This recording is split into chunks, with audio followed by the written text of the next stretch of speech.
네, 기도하고 시작하겠습니다. 사랑의 하나님 감사합니다. 오늘도 우리 사랑하는 장모님과 함께 주님께서 저희들에게 해주신 그 큰 은혜를 함께 배워보려 합니다.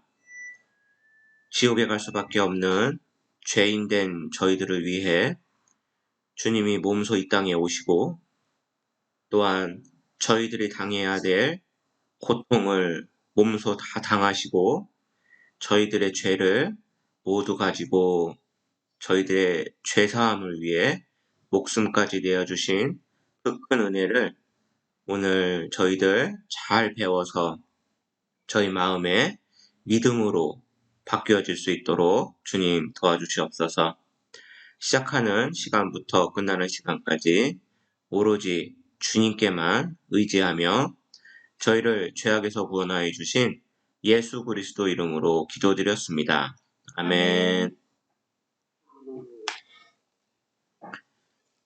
네, 지난 시간에도 저희들이 하나님 앞에는 죄인 될 수밖에 없는 이유들을 알아봤고요. 또 저희 스스로는 할 수 없음을, 우리 죄를 씻을 수 없음을 알아봤어요. 그래서 하나님이 사람의 몸을 입고 우리 죄를 위해서, 죄를 없애주기 위해서 이 땅에 오셨는데 그분의 이름이 바로 예수님이라고 얘기를 했어요. 그래서 오늘은 예수님의 구원이라는 제목으로 같이 성경 공부를 해볼게요. 우리가 이렇게 성경 공부, 즉 성경을 계속 배우는 이유는 성경에는 사실만 있기 때문이었어요. 사실이 아닌 내용이 있었다면 우리는 성경을 배울 이유가 없었죠. 성경이 사실일 수 있는 이유는 딱 한 가지밖에 없었어요. 그 이유는 바로 하나님이라는 신이 정말로 계시다는 거였어요. 사람이 지어내는 말로는 모두 다 사실로만 쓸 수는 없는데 하나님은 우리를 만든 신이시기 때문에 이 세상이 어떻게 만들어졌고 또 어떻게 앞으로 될지까지도 모두 알고 계셨어요. 그거를 사람들한테 이렇게 써라. 그래서 사람들이 그걸 썼고요. 그걸 저희가 지금 매일매일 확인해 볼 수가 있었어요. 그래서 성경에 사실만 써 있다. 그런데 그 중에 우리에게 참 중요한 내용은 천국과 지옥이 있다는 사실이었어요. 문제는 우리가 지옥에 가면 큰일이 난다는 얘기예요. 왜냐하면 지옥은 기쁨이 하나도 없고 웃음도 하나도 없고 고통만, 불에 타는 고통만 끊이지 않고 영원히 깜깜한 곳에서 계속 고통을 당해야 되기 때문이에요. 그래서 우리가 하나님하고 같이 있어야 천국에 있는 건데요. 바로 우리가 지은 죄 때문에 하나님과 단절이 되어버렸어요. 하나님께 다가갈 수가 없는 거예요. 그래서 우리는 지옥에 갈 수밖에 없는 운명이 돼버린 거예요. 그래서 사람들은 내 죄를 한번 없애보려고 노력을 한다고 했었어요. 그래서 성경을 잘못 알아가지고 돈 갖다 바치고 맨날 울면서 기도하고 또 교회 가서 무슨 봉사를 하고 아니면 교회당을 짓고 이러면 될 줄 알고 하나님을 정확히 믿지 못하고 계속 그런 노력만 했었어요. 그런데 성경에는 사람의 노력으로는 죄사함이 안 된다. 천국에 갈 수 없다. 그렇게 말씀을 하셨어요.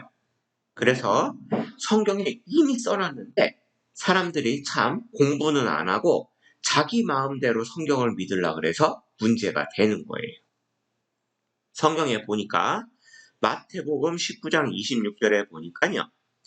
예수께서 저희를 보시며 가라사대 사람으로는 할 수 없으되 하나님으로서는 다 할 수 있느니라 이렇게 말씀을 해놓으셨어요. 요 전에 뭐냐면은 예수님께 물어본 거예요. 사람들이 어떻게 해야 구원을 얻을 수 있습니까? 이렇게 물어봤더니 대답을 해주신 거예요. 뭐냐면 사람으로는 할 수 없으되 사람의 노력으로는 아무리 해도 안 된다는 얘기예요. 그런데 어떻게 해야 갈 수 있느냐? 하나님으로서는 다 하나도 안 빼놓고 하나님이 모두 다 할 수 있다. 이렇게 말씀을 해주신 거예요. 이거를 다른 말로 해보면 뭐냐면요. 바로 지옥 갈 운명인 우리들에게 구원이라는 게 필요하다. 이 말이에요. 뭐냐면 구원이라는 거는 자기 자신이 어떻게 할 수 없고 자기 자신을 누군가가 구해주는 거를 구원이라고 해요. 그래서 예를 들어보면요. 이 사람은 물에 빠졌어요. 그런데 수영을 못해요. 그래서 이렇게 물 아래로 점점 깊이 잠겨가고 있는 거예요. 아무리 발버둥을 쳐도 내 힘으로는 이 물에서 나올 수가 없는 거예요. 이렇게 계속해서 물로 빠져들어가고 나올 수 없는데 누군가 와서 이 사람을 구해주면 그거를 구원이라고 하는 거예요. 이것처럼 우리는 우리 스스로 지옥에서 빠져나올 수가 없어요. 그런데 누군가 신이라든가 아니면은 예수님이라든가 이렇게 내가 아닌 누군가가 나를 구해주는 거 그거를 구원이라고 하는 거예요. 그래서 구원이란 말을 다시 생각해보면 어떻게 얘기를 할 수 있냐면요. 지옥에 있는 사람을 지옥에 갈 수밖에 없는 사람을 천국으로 갈 수 있게 해주는 거. 그러니까 내 스스로는 못하는데 누군가가 이걸 대신 해주는 거를 바로 구원이라고 해요. 그러면 우리가 저번에 대신 해주는 걸 배웠죠? 이 천국으로 가는 걸 내 힘이 아닌 대신해서 죗값을 치러주는 거를 대속법이라고 했어요. 대신 무언가를 해주는 거. 그래서 대신 나 대신에 누군가가 무언가를 해줘서 내가 천국 갈 수 있는 거를 구원이라고 얘기를 해요. 그러면 우리가 그 대속법을 할 때 뭘 했었어요? 예전 사람들은 짐승을 죽였어요. 그죠? 양이나 염소나 비둘기나 이런 짐승을 죽여서 그래서 죄를 씻으려고 했더니 그거는 유효기간이 있었고요. 그 기간이 1년밖에 안 됐었어요. 왜냐면 이 짐승하고 사람하고의 가치가 틀려서 그래요. 보세요. 예전에 조류 독감이라는 게 유행을 했는데요. 조류 독감은 그 새들을 통해서 독감이 옮겨지는데 너무너무 무서운 병이 된 거예요. 그래서 그런 조류 독감에 걸린 닭을 죽이기 시작을 했는데요. 단시, 백, 천만, 십만, 백만, 천만, 5,600만 마리를요. 살아있는 애를 저 조류 독감에 걸렸을까봐 그냥 다 죽였대요. 14년 동안요. 그건 왜 그래요? 사람한테 옮을까봐 그냥 막 죽여버리는 거예요. 그 이유는 사람의 값어치가 훨씬 높아요. 그죠? 닭 5,600만 마리가 중요한 게 아니고 이런 닭 때문에 사람이 한 명이라도 죽으면 안 되기 때문에 이런 짐승들은 그냥 막 죽여버리는 거예요. 이것처럼 사람과 짐승의 값어치가 틀리기 때문에 짐승을 우리 대신 죽여갖고는 대신 죗값을 갚기가 너무너무 힘든 거예요. 그러면 어떻게 해야 될까? 우리와 값어치가 비슷하거나 더 값어치가 높은 어떤 거를 대신 바쳐야 될 거예요. 그래서 이렇게 하나님 앞에 보니까요. 우리가 요 죄인이다. 이제 우리를 나 자신으로 생각을 해볼게요. 장모님은 장모님 자신으로 생각을 해보세요.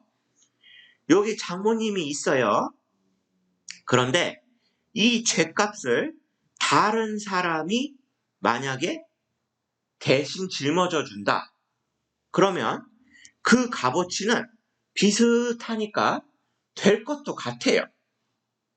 그러면 나 대신에 딴 사람이 누군가가 죽어주면 그러면 내 죄가 없어질까? 그렇게 생각을 해볼 수도 있어요. 그런데 문제는 그 사람도 죄인인 거예요. 그러니까 똑같이 죄인인데 내 죄를 어떻게 가져가겠어요? 그래서 사람은 사람의 죄를 대신 못 갚아주게 됐어요.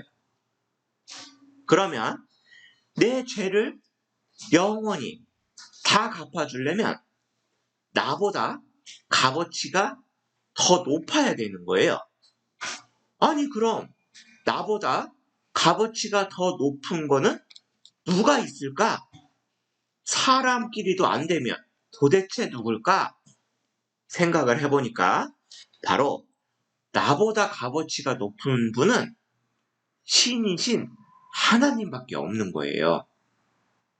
그러면 내 죄를 사해줄 수 있는 사람은 아무도 없고요. 내 죄를 없애줄 수 있는 분은 하나님밖에 없는 거예요. 그래서 하나님께서 우리 죄를, 내 죄를, 장모님 죄를 없애주려고 하나님이 사람의 몸을 입으셨어요. 왜냐하면 나와 또 따님과 장모님의 죄를 대신 짊어지려고 사람의 몸을 입으신 거예요. 그래서 그 분을 우리는 예수님이라고 불러요. 우리보다 값어치가 낮은 짐승은 아무리 죽여도 내 죄가 다 안 없어지는 거예요. 그러면 나와 값어치가 비슷하거나 나보다 값어치가 높은 분이 나 대신 죽어줘야 되는데 사람끼리는 같은 죄인이라 안 되는 거예요. 그래서 나보다 값어치가 높은 하나님만이 내 죄를 대신 짊어질 수가 있게 된 거예요. 그래서 하나님이 우리의 죄를 나와 따님과 또 아드님과 또 장모님의 모든 죄를 짊어지기 위해서 사람의 몸을 입고 이 세상에 오셨어요. 그 분이 예수님이에요. 그래서 예수님은 대속법을 대신 갚아주는 법을 이루려고 이 세상에 오셨어요. 우리가 대속법 배웠을 때 양 죽여서 피 흘려서 죽은 걸 봤잖아요. 이렇게 피 흘려서 대신 죽어줘야만 죄가 없어지는 거예요. 그래서 하나님은 신이시라 피를 흘릴 수가 없어요. 그래서 사람의 몸을 입고 이 세상에 오셨어요. 그리고는 이렇게 우리 죄값을 치러주시려고 채찍에 맞으셨어요. 우리가 몸으로 지은 죄, 그 죄를 사해 주시려고 온몸에 채찍을 맞고 피를 흘리신 거예요. 또 우리가 생각하고 머리로 지은 죄 때문에 예수님께서는 머리에 가시나무 왕관을 쓰셨어요. 그래서 그 가시나무 왕관을 머리에 세게 꼽으니까 가시가 머리 피부 안으로 들어가가지고 거기서 또 피가 나고 고통을 느끼신 거예요. 우리가 생각으로 지은 죄를 대신 갚아주시려고 이 고난을 당하시게 됐어요. 그리고 우리가 손으로 지은 죄 때문에 예수님께서는 손에 못이 박히셨어요. 못이 박힌 자리에서는 또 피가 흘렀고요. 그 피로 우리가 손으로 지은 죄를 다 사하여 주시려고 손에 못이 박히는 고통을 스스로 당하셨어요. 그래서 이렇게 예수님께서는 온 몸이 피로 범벅이 되시고 피를 흘리시고 이 십자가에 처형을 당하셔서 우리 대신에 죽어주신 거예요. 대속법이 대신 죄를 갚아주는 법인데요. 피를 흘리고 대신 죽어줘야 된다 그랬잖아요. 그래서 하나님이 사람의 몸을 입고 이 땅에 오셔서 예수님이 되셔서 십자가에 달리셔서 우리 대신에 우리의 죄를 다 갚아주시려고 못 박혀서 피 흘리고 돌아가신 거예요. 그래서 그 고통 속에서도 예수님은 마지막으로 이 말씀을 하시고 돌아가셨어요. 가라사대 다 이루었다 하시고 머리를 숙이시고 영혼이 돌아가시니라. 다 이루었다 이렇게 말씀을 하신 거예요.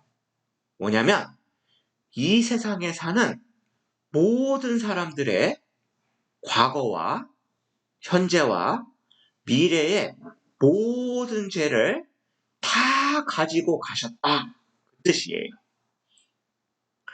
우리가 양은 값어치가 우리보다 낮기 때문에 1년밖에 한 사람의 죄도 1년밖에 못 해주지만 예수님은 하나님이잖아요. 신이시기 때문에 그 값어치가 사람과 비교할 수 없을 정도로 엄청나게 높아요. 그래서 이 세상 사람들의 모든 죄를 다 가지고 가실 만큼 그만큼 값어치가 높으신 분인 거예요. 그럼 도대체 왜 이렇게 하나님이 신이신데 우리를 위해서 고통을 당하시고 돌아가셨을까? 우리가 기도할 때 사랑의 하나님이라고 처음 시작을 하잖아요. 하나님은 우리를 사랑하시기 때문이에요. 사람을 하나님과 함께 살면서 같이 행복하기 위해서 사랑하는 대상으로 만드셨기 때문이에요.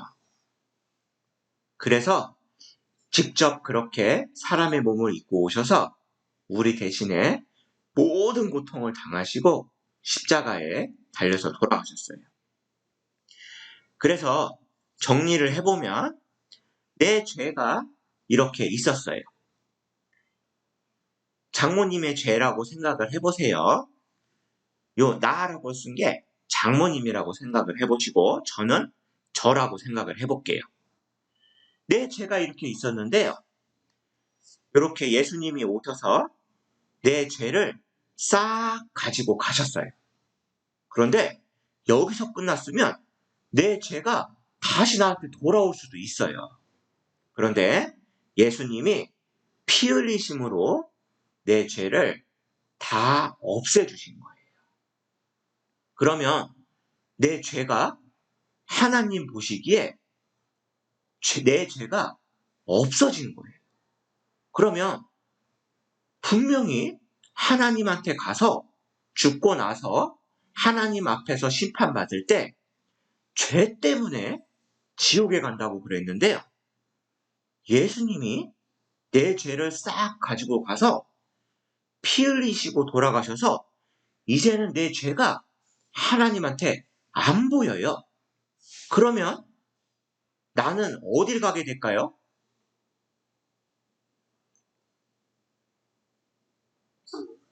네. 그러면 장모님은 이제 어딜 가게 된 거예요? 천국 가야지. 네. 그렇게 된 거예요. 그래서 오늘도 또 내일도 우리 계속 기도하던 것처럼 계속 기도를 했으면 좋겠어요. 뭐냐면 주 하나님께서 사랑함으로 나를 천국 갈 수 있게 해주셨는데 그거에 대해서 조금 더 배울 게 있어요. 그래서 하나님, 내 죄를 사하여 주심을 감사합니다. 저를 천국 갈 수 있게 저를 사랑해 주심을 감사합니다. 제 믿음이 굳건해지게 도와주세요. 이렇게 우리 다음에 만날 때까지 계속 기도를 같이 했으면 좋겠어요. 그렇게 기도해 주세요. 안녕하세요. 네. 엄마.